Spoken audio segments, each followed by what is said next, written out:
I was buttering Evan's toast when my phone pinged. "Margot, your son isn't family. Please stop bringing him to family events." Then, "You know what I mean."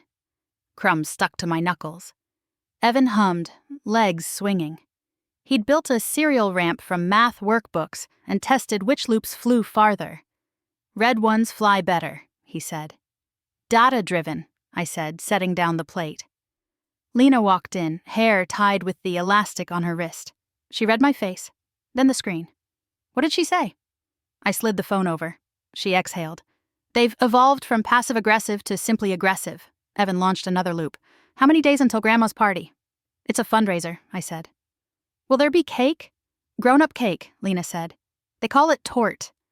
I stared at the texts until letters became shapes. "Your son isn't family. Efficient as a scalpel." "I'm done texting," I said. "I'm going to make a speech." Aunt Priya's office smelled like lemon oil and old paper. Degrees lined the wall. She set tea on the table and slid the sugar toward Evan. "You have that look," she said. I handed her the phone. The frown began behind her eyes. "I want a trust," I said. "In Evan's name, funded by my dividends from the family company, the ones I never touch." "And public," Lena added. "Headline of the night," I said. "Grandma's fundraiser, donors, board." Priya studied Evan, who was counting sugar like he was mapping stars. "Revenge and protection aren't the same thing," she said. "This is a door," I said. "Between them and my kid." She nodded. "We can add a matched giving clause tied to the family foundation. If you contribute, they must match, irrevocably." She tapped the phone. "These texts help." Evan looked up. "Can the cat come?" "Probably not the cat," Priya smiled. "But we can write in a piano." "A piano?" "Your grandmother's," she said. "She said it should go to the first child who asked to learn Clair de Lune. I heard this one ask." She nodded at Evan. "He said it sounded like moonlight." He blushed. "It did." "What do we call the trust?" "Not their surname," I said. "Call it the Moonlight Trust."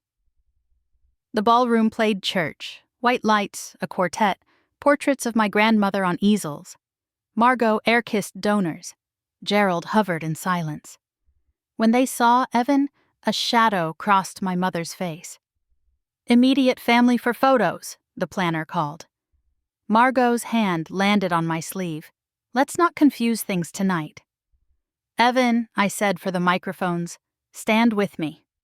He slipped between us, steady. Flash. Later, Gerald drew me aside. "Don't make a scene," he murmured. "The request was made this morning," I said, "by text." "Your mother was upset." "Efficient?" His jaw tightened. "You're still our son." "That sentence has a comma you're not saying." The program began, slides of Grandma's life. The chair announced my name. I took the stage with an envelope and a memory of my grandmother finding middle C by touch. "You won't always see the keys," she'd said. "Learn to listen." "My grandmother taught me two things," I began, "how to listen and how to make sure help goes where people say it should." I nodded to the AV tech. The screen turned white, then filled with letters large enough for the back row. "Your son isn't family. Please stop bringing him to family events. You know what I mean." The quartet stalled. The room went taut. "That arrived this morning," I said. "I want to be clear. My son is family, not because of a name or a photo, but because we choose each other." I opened the envelope. "To honor my grandmother, I'm establishing the Moonlight Trust in Evan's name, funded by my dividends." I held the document up. "It includes a matched giving clause with the Ellis Foundation." A ripple moved through the board. Gerald blinked at the screen. "For every dollar I contribute," I said, "the foundation must match, irrevocably, into programs for children told they aren't family enough for safety. The filing is complete." I gestured to Priya. The slide changed to the bylaw and the date-stamped filing. Not accusation, documentation. "One more thing," I said. "Per my grandmother's wishes, her piano goes to the first child who asked to learn Clair de Lune." I found Evan. It sounded like moonlight, he said. He straightened.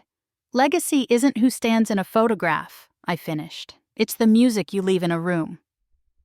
Clapping began at the back, spread. Priya's nod was small and victorious. Margot didn't move. In the corridor's cooler air, Evan pressed his face into my jacket. Did I do okay? You were perfect, I said. Lena kissed my cheek. Far enough that we won't have to do it twice. We passed my grandmother's portrait. Her eyes looked less posed and more like mine. Outside, night waited. Can we learn the Moonlight Song? Evan asked. We can, I said. On our piano, Lena added. Our piano, I repeated, stepping into the dark, where the music knew who it was for us truly.